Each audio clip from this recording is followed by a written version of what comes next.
Sa buhay, may mga bagay na kailangan natin gawing mag-isa. Kamusta ka na? Mga bagay na kailangan natin matutunang pagdaanan mag-isa. Pagsubaya, lungkot, mangarap, masaktan, magmahal.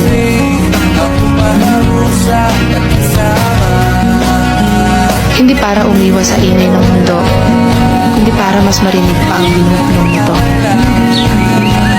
Naririnig mo ba ang sinasabi niya? Nandito ka.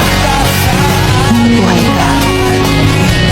Makilago ka sa agos ng buhay.